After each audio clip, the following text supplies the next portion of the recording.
ॐ अज्ञानतिमिरन्दस्य ज्ञानाञ्जनशलाकया चक्षुरुन्मिलितं येन तस्मै श्रीगुरवे नमः। श्रीचैतन्यमनोभीष्टं स्थापितं येन भूतले स्वयं रूप कदा मह्यं ददाति स्वपदान्तिकम्। वन्देऽहं श्रीगुरून् श्रीयुतपदकमलं श्रीगुरून् वैष्णवांश्च श्रीरूपं सागजातं सहगण रघुनाथान्वितं तं सजीवं साद्वैतं सावधूतं परिजनसहितं कृष्णचैतन्यदेवं श्रीराधा कृष्णपादान् सहगण ललिता श्रीविशाखान्वितांश्च हे कृष्णकरुणा सिन्धु दीनबन्धो जगत्पते गोपेश गोपिका कांत राधा कांत नमोस्तुते तप्त कांचन गौरांगी राधे वृंदावनेश्वरी वृषभानुसुते देवी प्रणमामि हरिप्रिये वाञ्छाकल्पतरुभ्यश्च कृपा सिन्धुभ्य एव च पतितानां पावनेभ्यो वैष्णवेभ्यो नमो नमः। जय श्री कृष्ण चैतन्य प्रभु नित्यानंद श्री अद्वैत गदाधर श्रीवासादि गौर भक्तवृंद हरे Krishna Krishna Krishna Hare Hare Hare Ram Ram Ram Hare Hare. So we will continue the section where Lord Brahma is glorifying the Supreme Lord. This is after finishing the answers to the questions of Narada, what he had put forward. So, like Brahma is spontaneously glorifying further the Supreme Lord. So, that's the section that we are going through. And okay, this is text 42 of chapter 6 of second canto. आद्यो व्रता आद्योऽवतारः पुरुषः परस्य कालस्वभाव सदसन्मनश्च द्रव्यं विकारो गुण इन्द्रियाणि विराट् स्वराट् स्थानुषु चारिन् विराट् स्वराट् स्थाश्नु चरिष्णु भूम्नः. Translation: the Karanarnavashayi Vishnu, or in other words, we call as Karana Udakashayi Vishnu.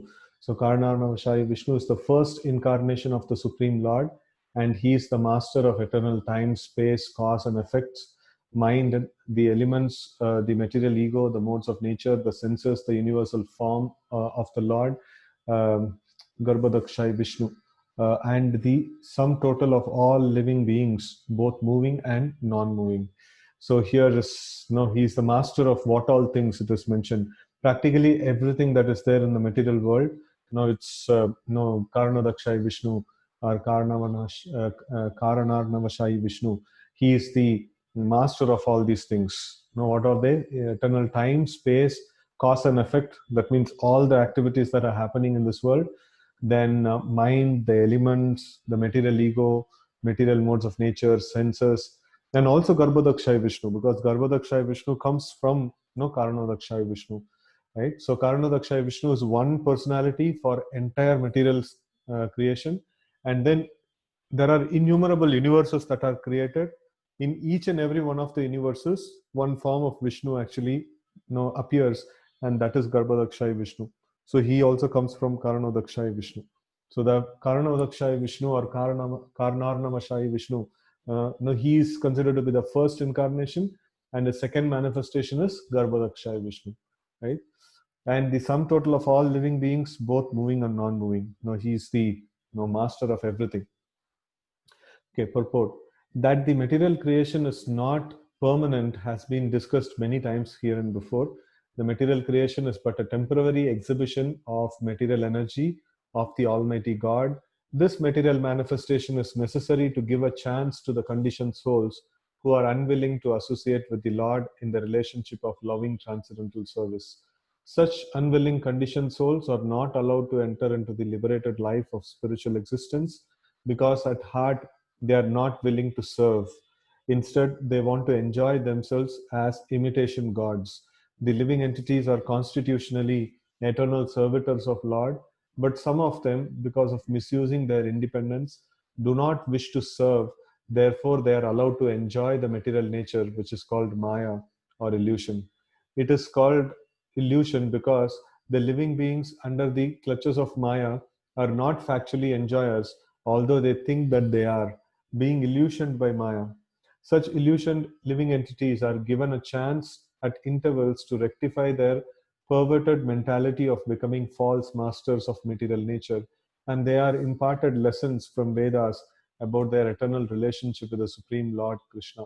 Vedescha sarve ahameva vedyaha. So, temporary creation of material manifestation is an exhibition of material energy of the Lord, and to manage the whole show, the Supreme Lord incarnates himself as Karanarnavashai Vishnu, just as a magistrate is deputed by the government to manage affairs temporarily.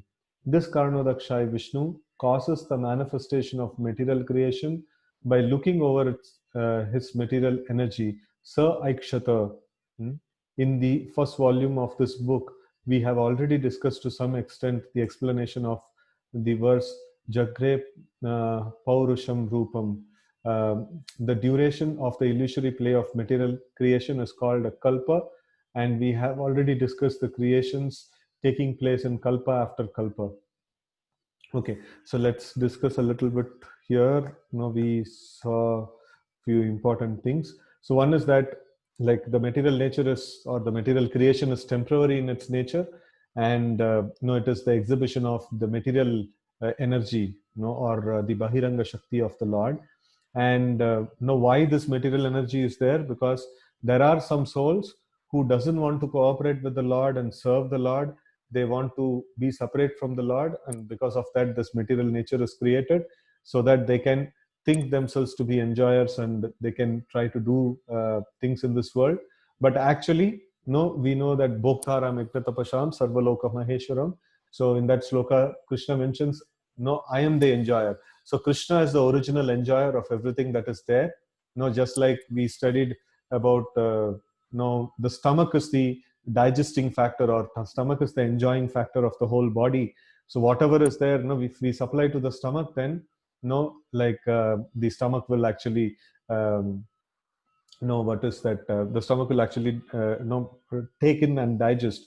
So we cannot do that function with any other part of the body. So in the same way, the Lord is like that for the entire creation. So if we want to be happy, then we have to supply things to the Lord, and when Lord is satisfied, we can become happy. That is how the connection between the Lord and us, just like the connection of different limbs of the body with the stomach.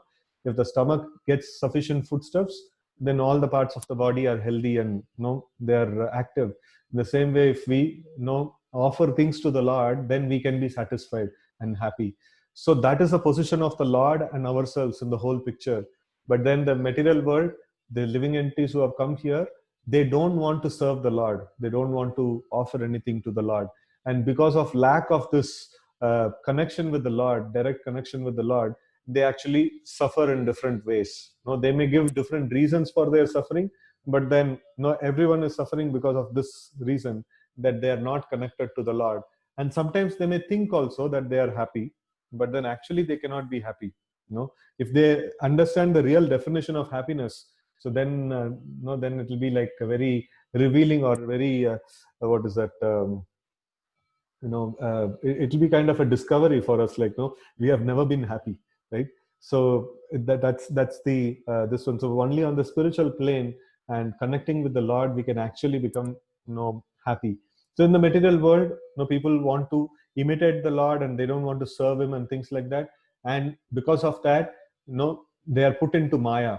So like, is it not like very harsh, this one? No, if you don't agree upon with me, then I will put you into illusion and things like that.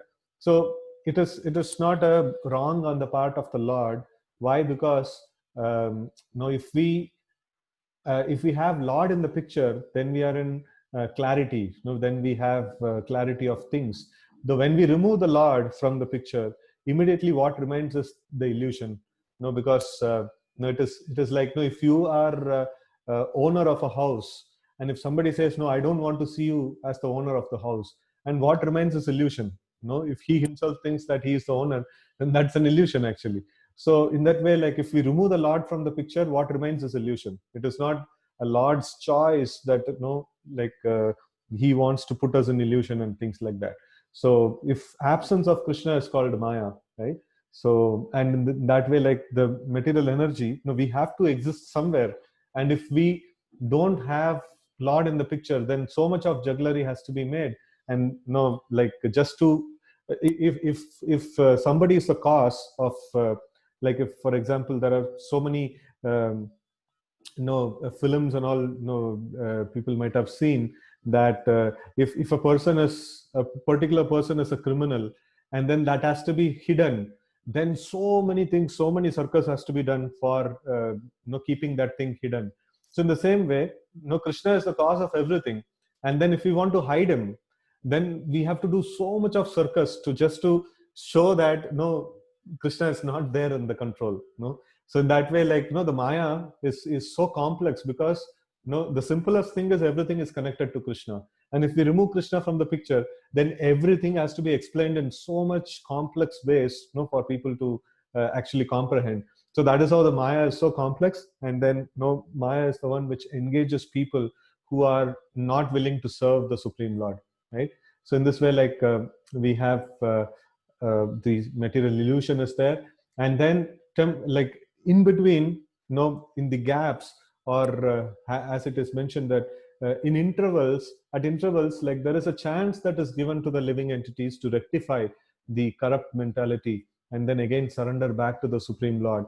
And this is what the Vedas, and this is what the devotees and all these people are meant for. They are meant for reminding us, saying that no, we are servants of the Supreme Lord, and we have to be engaged in the service of Supreme Lord. So just to give us a reminder, these people are there, and they are trying to the scriptures and the devotees of the Lord, so they're trying to remind us of these things. That is, even our afternoon discussion is primarily for this reason, just to get reminded of the Supreme Lord. I am servant of the Supreme Lord, I must engage in his service, like that, right? So this is this one. And then here it's mentioned about the aspect of how a particular for example, a magistrate is deputed by the government to manage affairs temporarily. In the same way, here Karanodakshaya Vishnu is deputed by the Supreme Lord Krishna to manage the material creation temporarily. So, and then how does he manages and maintains and things like that, or how does he manifest? Here it's mentioned that Karanodakshaya Vishnu causes manifestation of material creation by looking over material energy. Sa Aikshata. This is a very important, this one. This is the way the Lord actually creates.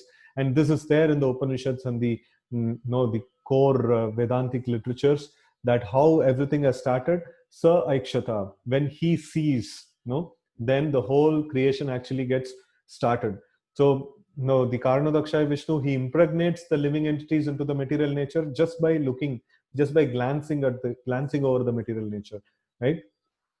So then, in the first volume of this book, we have already discussed to some extent the explanation of the word Jagre Paurusham Rupam. The duration of the illusory play of material creation is called a kalpa. Kalpa means one. The lifetime of Brahma is called kalpa, and that is the lifetime of the universe. Lifetime of Brahma is equal to the lifetime of universe. If Brahma is not there, universe is not there, right? So, like this one kalpa is just a breathing period of Mahavishnu, or the Karanodakshaya Vishnu. So whenever we read Karanodakshaya or Karanarnava Vishnu, so it is nothing but Mahavishnu, right? So this kalpa is the period of the material creation, one temporary period of material creation. And it goes on in kalpas after kalpas after kalpas. So one kalpa is finished, that means all the creation will again enter into the body of Mahavishnu. And again when he exhales, again another kalpa starts. Like that it keeps going on.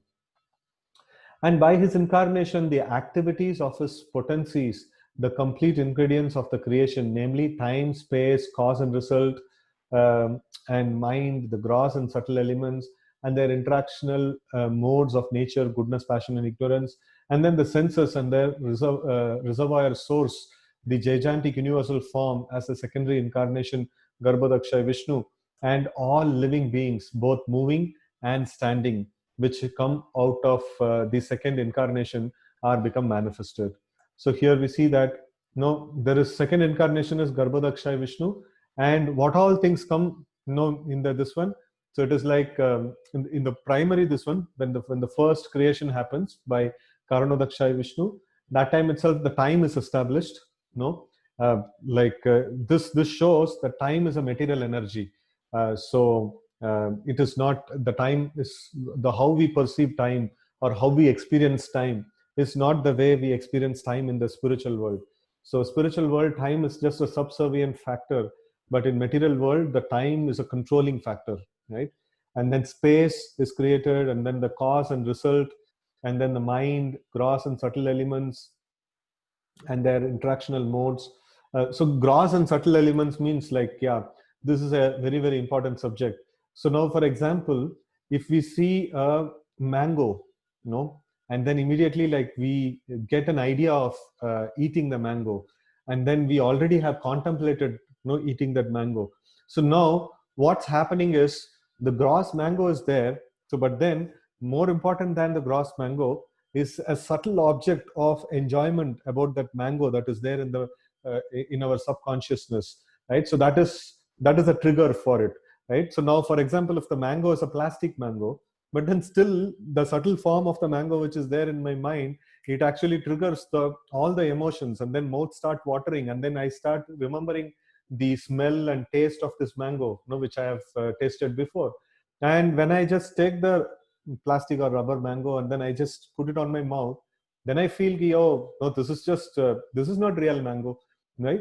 So every object has its gross form and its subtle form also, right? So subtle form is experienced by the mind, and the gross form is experienced by the this one, our gross body.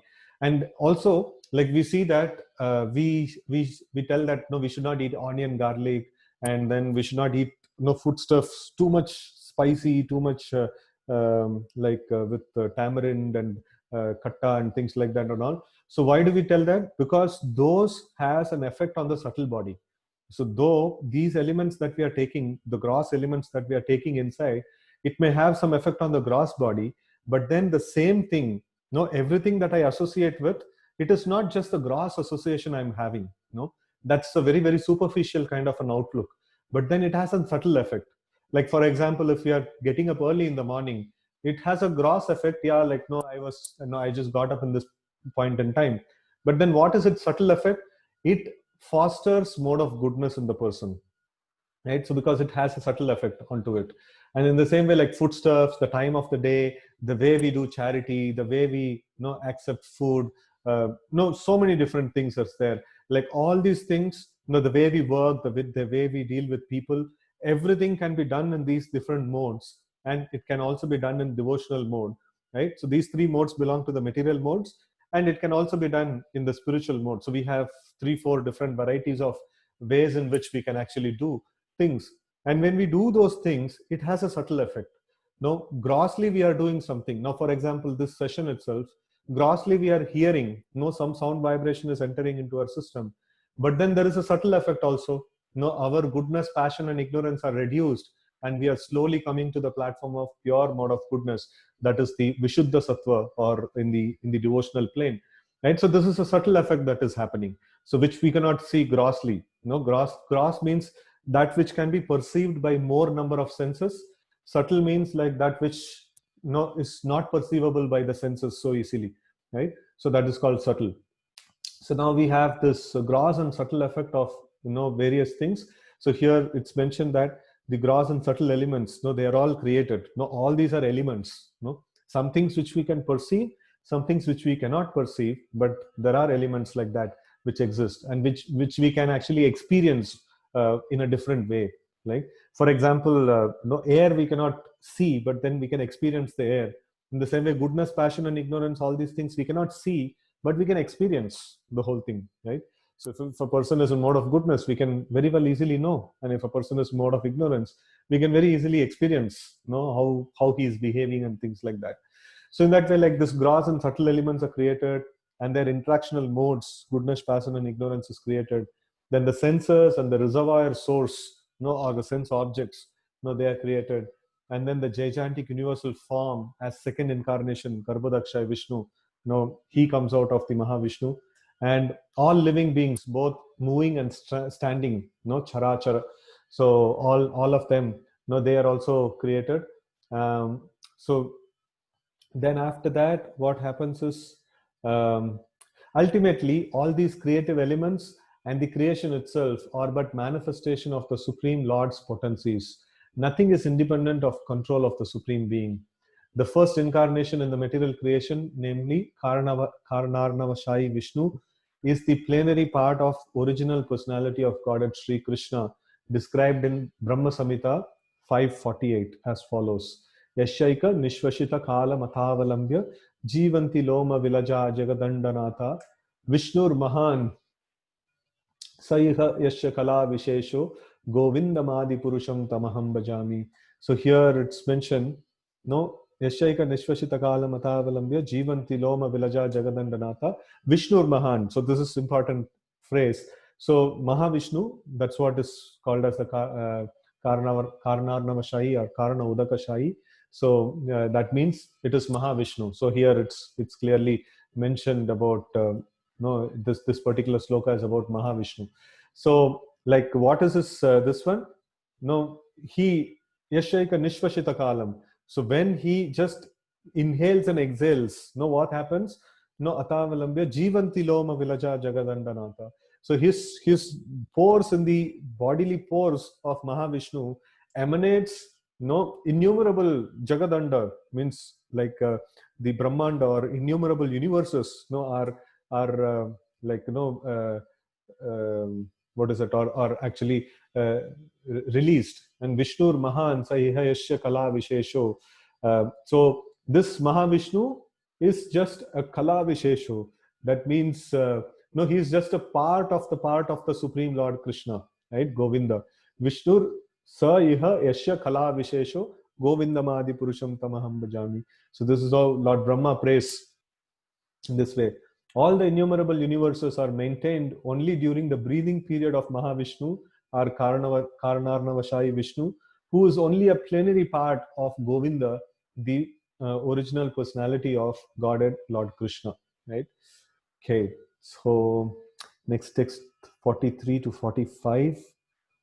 Aham bhavo yajna ime prajesha dakshadayo ye bhavadadayascha Swarlokapala Kahalokapala Vilokapala Talalokapala Gandharva Vidyadharacharanesha Ye Yaksharaksho Raga Naganatha Yeva Rishinam Rishabha Pratinam Daitendra Siddheshwara Dhanavendra Anye Chaye Preta Pishacha Bhuta Kushmandayado Mrigapaksha Adisha Yatkincha Loke Bhagavan Mahaswad Oja Sahaswad Balavat Shamavad Shri Hri Vibhuthatmavad Adbhutharnam Tattvam Param Rupavad Ashwarupam. So set of slokas are there. Okay, so Lord Brahma is telling, I myself, Brahma, Lord Shiva, Lord Vishnu, the great generators of living beings like Daksha and Prajapati, yourself, Narada and the Kumaras, heavenly demigods like Indra and Chandra, the leaders of Burloka planets, the leaders of earthly planets, the leaders of lower planets, the leaders of Gandharva planets, the leaders of Vidyadhara planets, the leaders of Charana Loka planets, the leaders of Yaksha, Rakshasa, and Uragas, the great sages, the demons, the great atheists, and the great spacemen, as well as the dead bodies, evil spirits, satans, jinns, kushmandas, great aquatics, great beasts, and great birds, etc. In other words, anything and everything which is exceptionally possessed of power, opulence, mental and perceptual dexterity, strength, forgiveness, beauty, modesty, opulence, and breeding, whether in form or formless, may appear to be a specific truth and the form of the Lord, but actually they are not so. They are only a fragment of the transcendental potency of the Lord. So the same thing, like Krishna mentions in Bhagavad Gita in a very simple way. He says, Yad Yad Vibhutimat Sattvam Srimat Urjavamevava. Like, this is, if you see any great thing or anything that you see in this world, we should understand that this is just but a spark of my splendor. That's what Lord Krishna says. And here Bhagavatam is giving a huge list of various things that are there, various personalities that are there in this whole creation. And they may be like great in different sense. Somebody may have a lot of power, and somebody may have a lot of opulence. Somebody may have some dexterity in mental or perceptual varieties. And then somebody may have some good qualities like forgiveness, beauty, modesty, and things like that and all. But all these things are nothing but a small fragment of the Supreme Lord's potency, right? So this is what is mentioned here.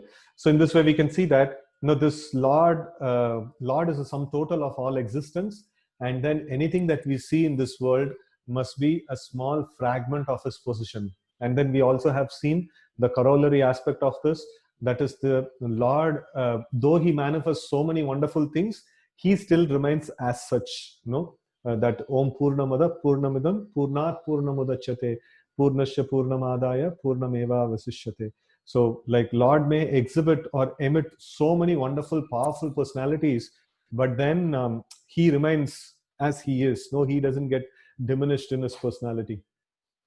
Okay. So purport: those in the list given above, beginning from the name Brahmaji, the first living creature within the universe, down to Lord Shiva, Lord Vishnu, Narada, and other powerful demigods, men, supermen, sages, rishis, and other lower creatures of extraordinary strength and opulence, including the dead bodies, Saturn, evil spirits, jinns, aquatics, birds, and beasts, may appear to be the Supreme Lord, but factually none of them is the Supreme Lord. So this is one of the things, like if anybody shows a little bit more power or dexterity or things like that in this world, people immediately term them as God. Oh no, here is God. So God is not some chota mota power. No, God is like immense power. So here it's mentioned that these things may show a great like powers, but then they don't have, they are not the Supreme Lord themselves, right? So why here dead bodies? Sometimes people worship the dead bodies also. Sometimes people worship the photographs of the forefathers and things like that. Yeah, this, what is that?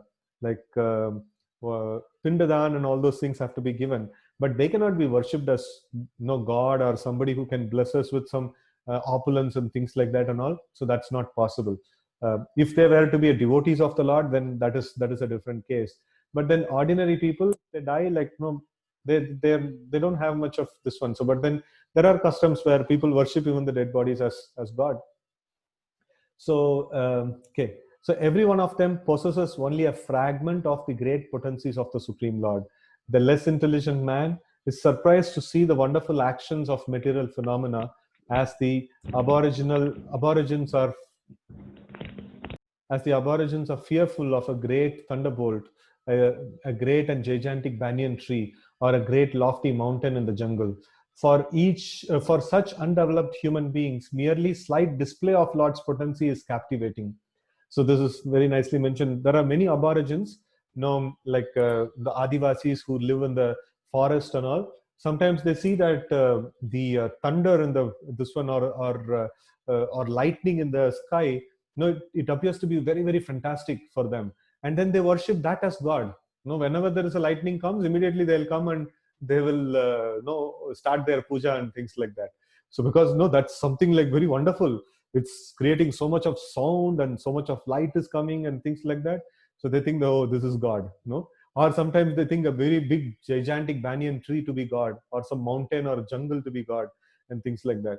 So for such undeveloped human beings, merely a slight display of Lord's potency is captivating. A still more advanced person is captivated by the powers of demigods and goddesses, right? So all the different devatas, they worship.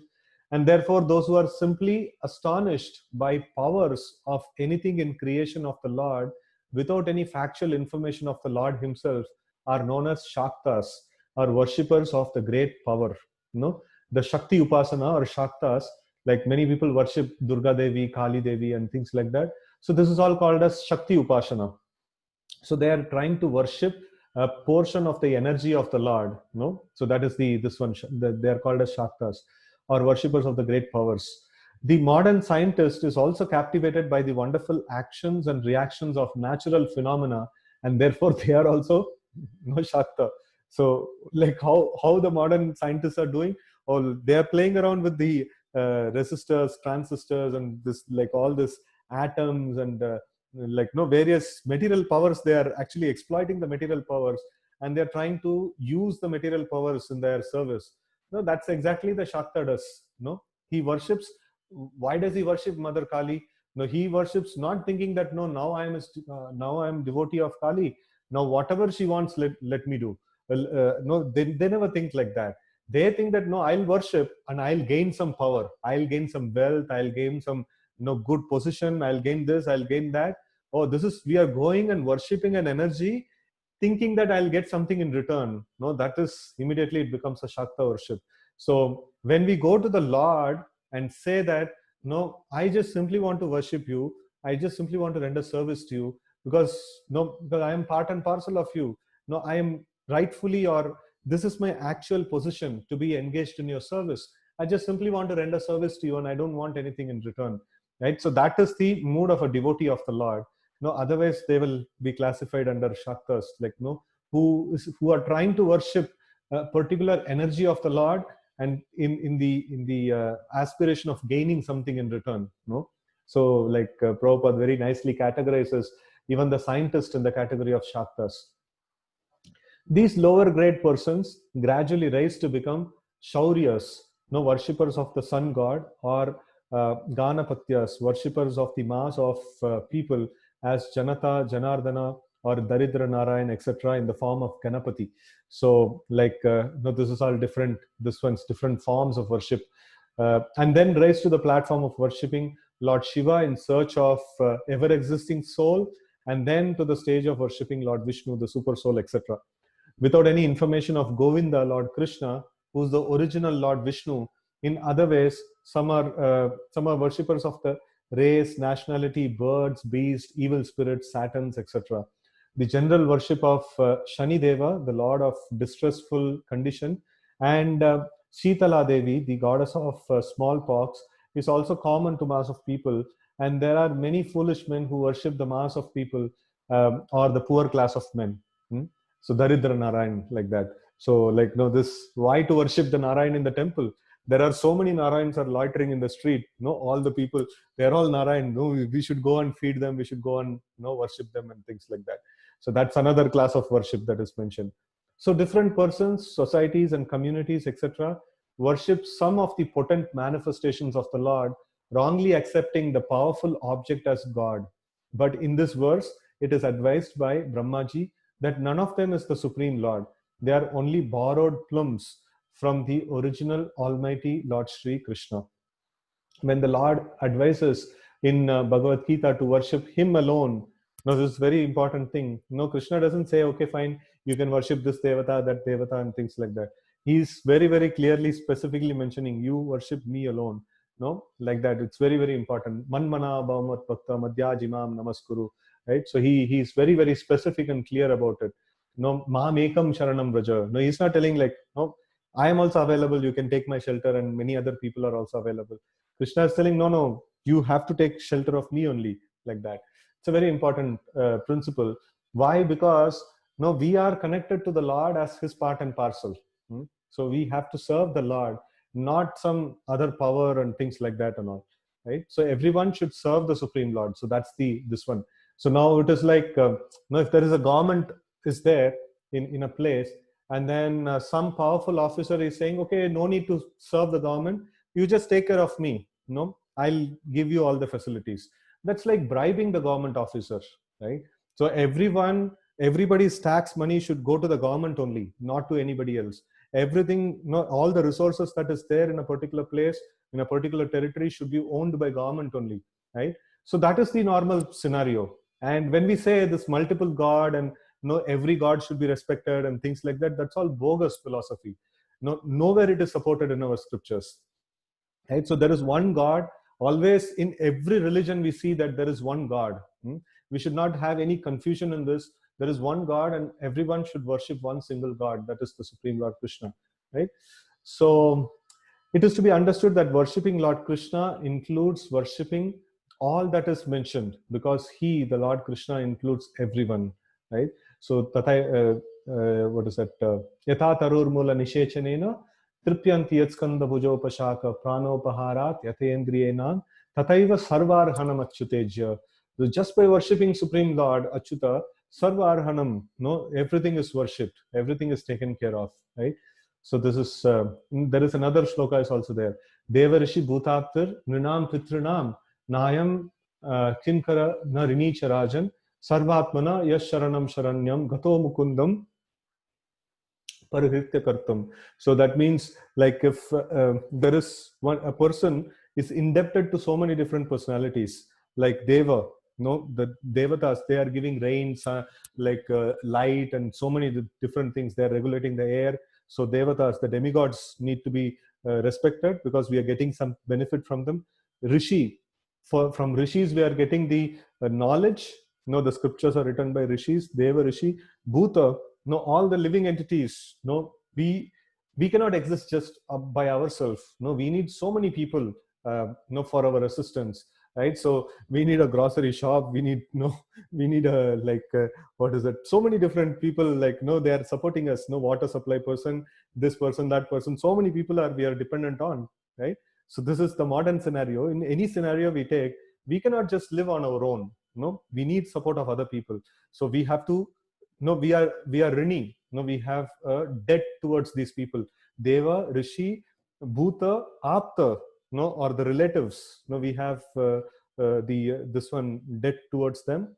Deva, Rishi, Bhuta, Apta, Nrinam, Pitrinam, no, like there are so many. In one lecture I was hearing that now, for example, in the early morning some birds are chirping, no, birds are nicely, they are making some nice sounds and things like that.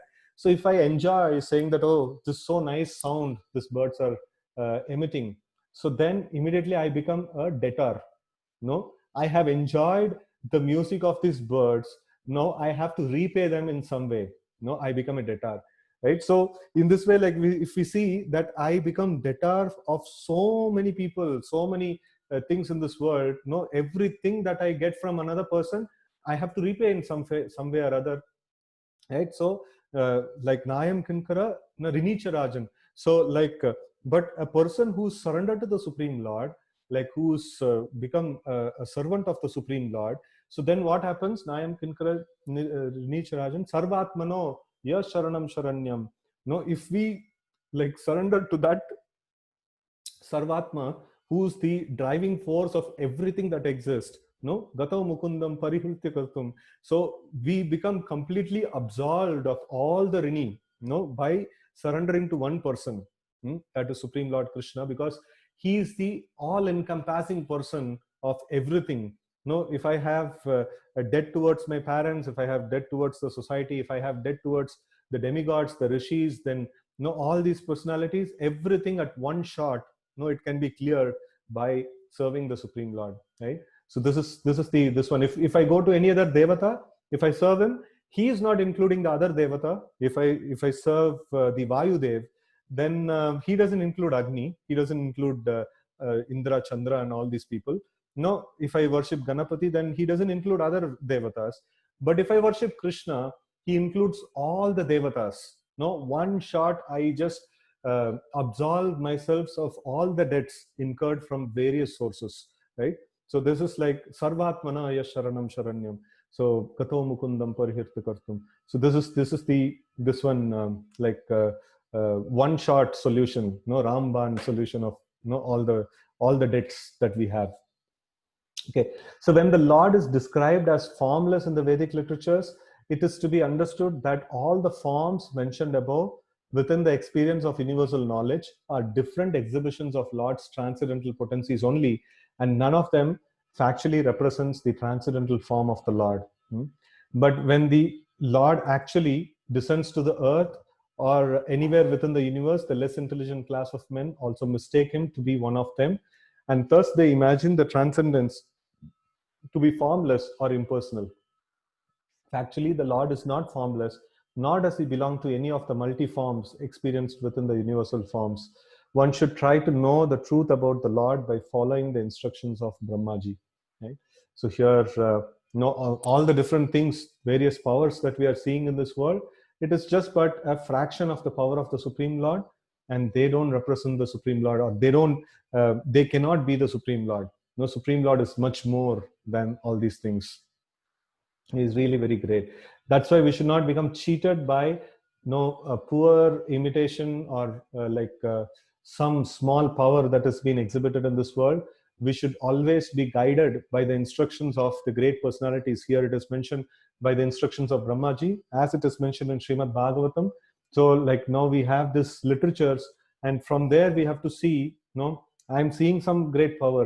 Is it the Supreme Lord? Is it something, something of that sort? So then we can understand, no, this is not that great. This is just something, some just exhibition of some power of the Supreme Lord. So like we can actually understand the Supreme Lord, who he is and how he will act, in what way he will actually unfold himself to us and things like that. So we can clearly understand from the scriptures, and that should be the basis of discrimination for us. We cannot just like that, take accept anyone and everyone as the Supreme Lord. Right. So text 46. Pradhanyato yan rusha atmananti leelavataran purusasya bhumnah api yatam karna kashaya soshan anukramishe ta iman supeshan. O Narada, now I shall state one after another the transcendental incarnations of the Lord, known as the Leela avatars. Hearing of their activities counteracts all foul matters accumulated in the ear. These pastimes are pleasing to hear and are to be relished, therefore they are in my heart. Oh, very amazing sloka, right? So it says that now Brahmaji is like, naturally he's very, very enthusiastic to speak about the Lord. No, this is not like Narada asked a little bit, but then Brahmaji is going on speaking so many other things which are in connection to the Lord. And now he's going to speak about the various incarnations of the Lord, and they are called as the Leela avatars. And hearing of them counteracts all the foul matters accumulated in the ear. So any subject matter that we have heard which is not there in connection with the Supreme Lord, it is called as a foul matter, putrefied foul matter, right? So it only actually infects our ear, and it only actually increases our material disease, bhavaroga.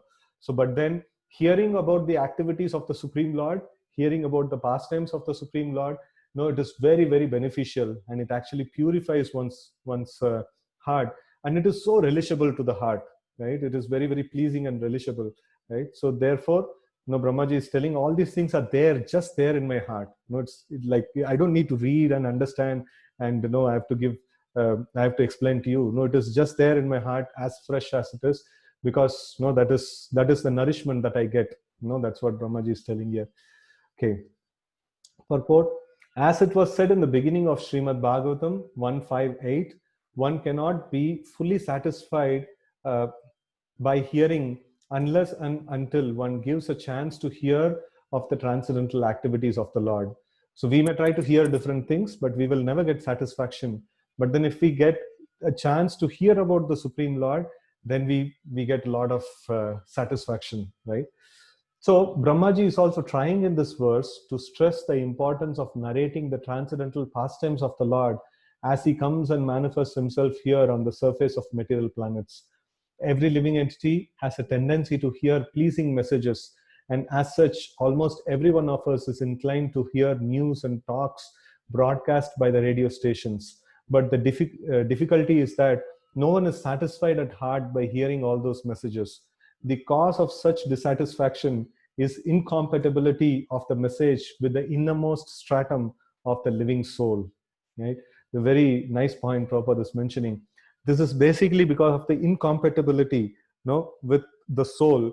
The soul is spirit, and any amount of material sound vibration cannot satisfy the hankering of the soul. But if the sound vibration is going to describe about the Supreme Lord, it is going to glorify the Supreme Lord, then immediately, because it is there in touch with the Supreme Lord, it becomes a spiritual sound vibration, and that can actually satisfy us completely to the core. Right?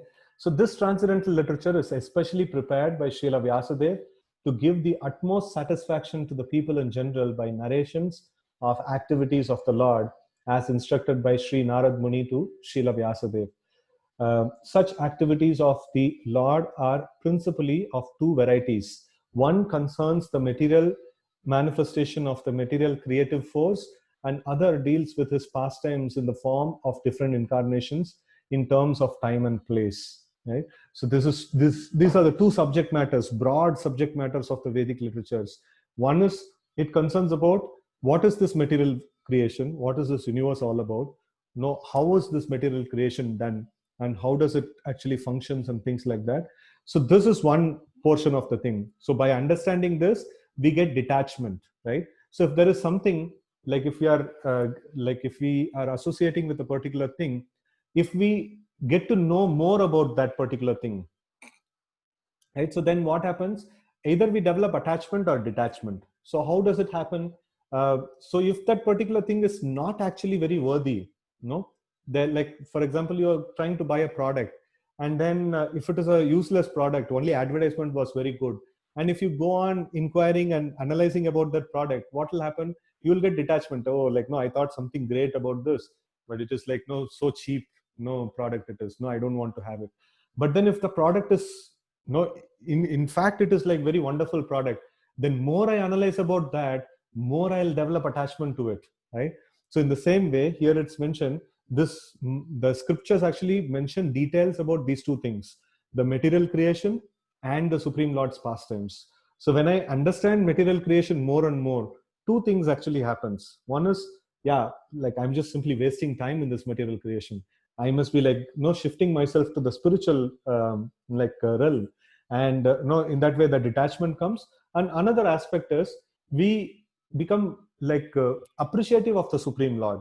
You see, my Lord is so wonderful. He has created this world in such a way that it is so amazing. Like, the way in which many times we have discussed this thing. If we have to bring in water supply into this place, so many apartments, like, there is water supply happens, and it is one, like, some lorry, which has some tanker in it, and then they have to like, what is that, it is ugly looking vehicle, and then it emits some carbon dioxide, and like that smoke and stuffs like that, and then all those logistics and things like that and all. It's not a very pleasing thing. But then if Lord were to do it, he will just evaporate the water from the ocean, and then he, like, distributes in the form of clouds, and then it just pours in a very artistic way, right? So everything that is done by the Lord is so artistic. Such huge tasks the Lord is doing, but then this is so artistic, right? It's so very artistic. Like, I don't know how many of you had an opportunity to go to what is it, any stadiums, like where these floodlights are used. So it's quite irritating, actually. It's quite irritating. So this whole thing is, but then when the sunrise and sunset happens, like, it is quite poetic, actually. Many people have written many poems on sunrise and sunset. And moon, which gives nourishment, and which gives nourishment to all the vegetables and fruits, and then it controls the tide in the ocean and things like that. That is also so artistic, actually. Many poems are written on the moon. So all the natural activities, which are functional in nature, which has to do a lot of functional work, is being done in a very, very artistic way by the Lord. Like, it's just something like, when will the artistic effect will come in any of the activities? If a person is struggling to do something, he will just do barely something, he will do it. And if he is little comfortable, he will do it in a better way.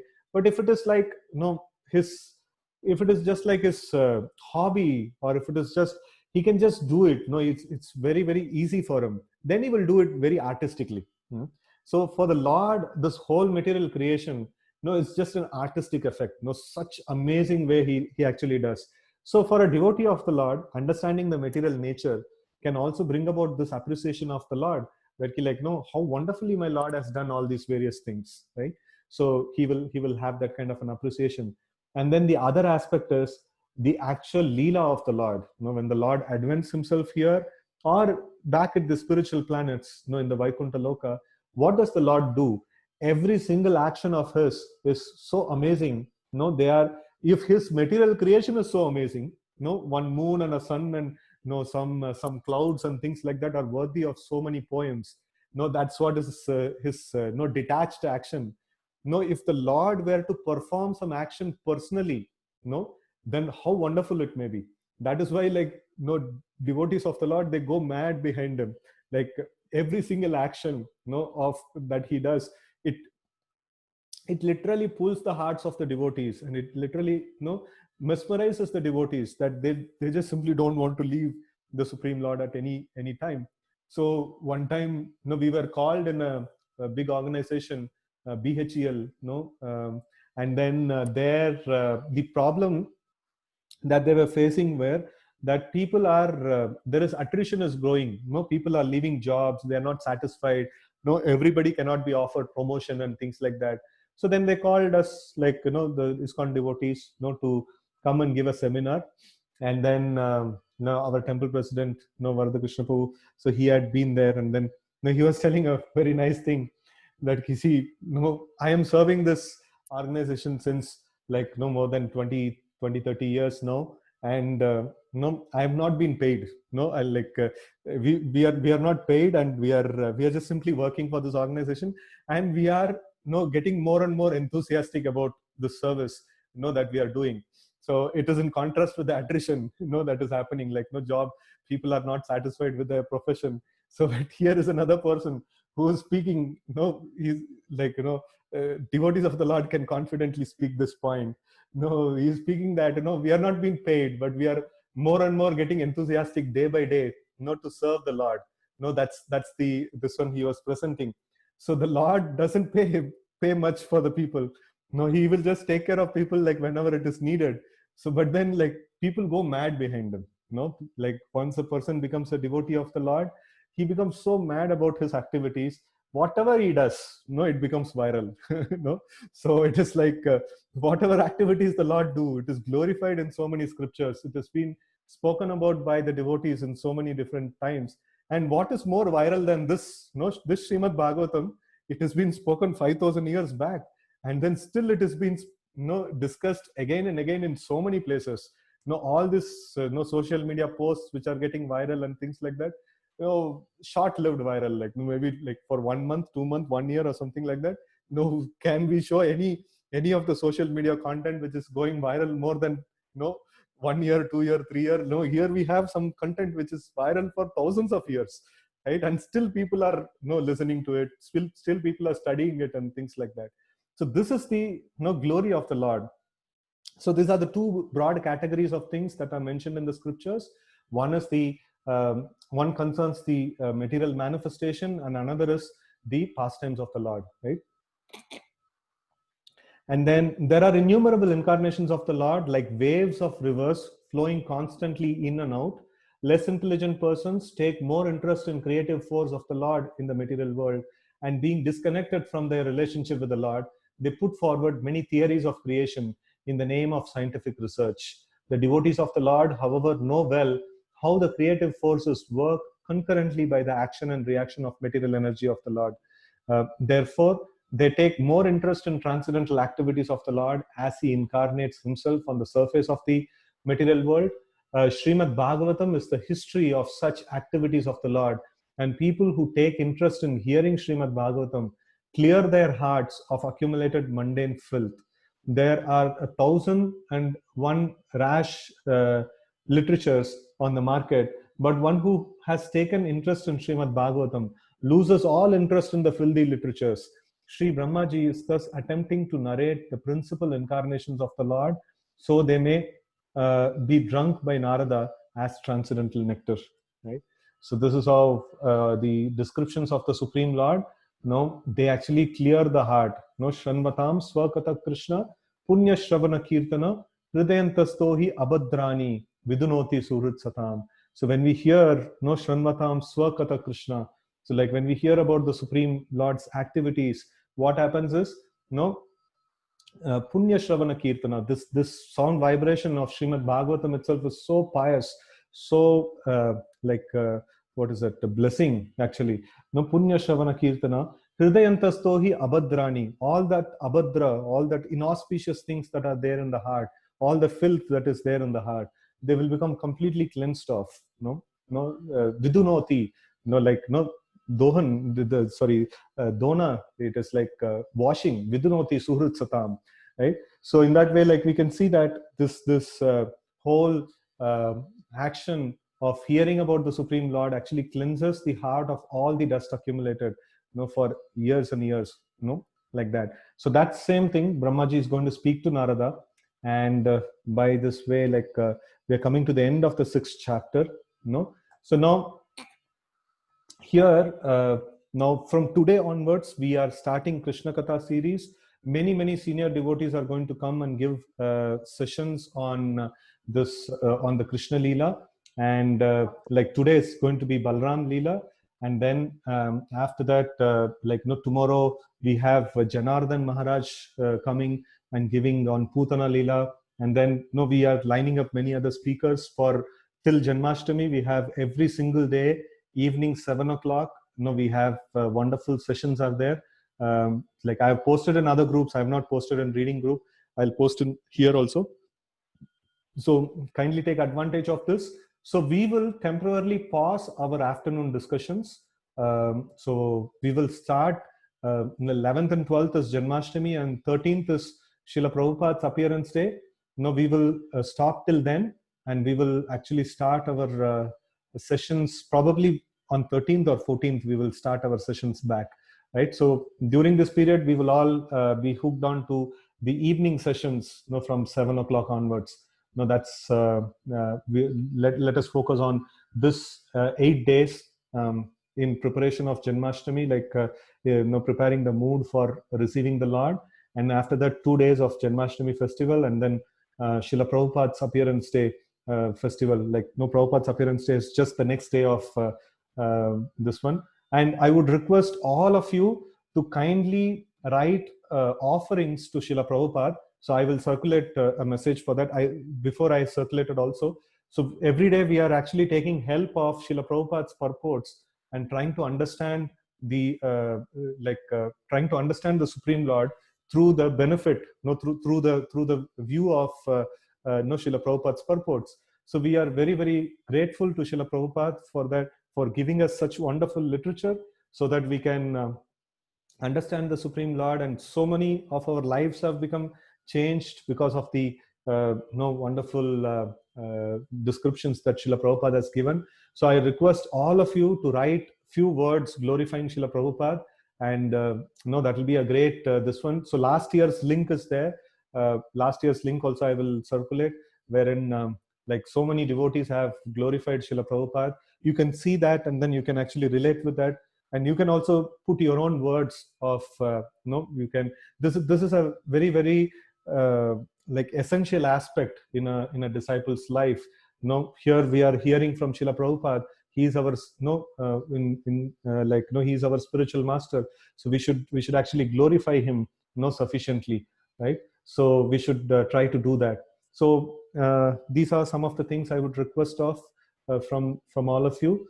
So any like we are going to meet only after 8-10 days now.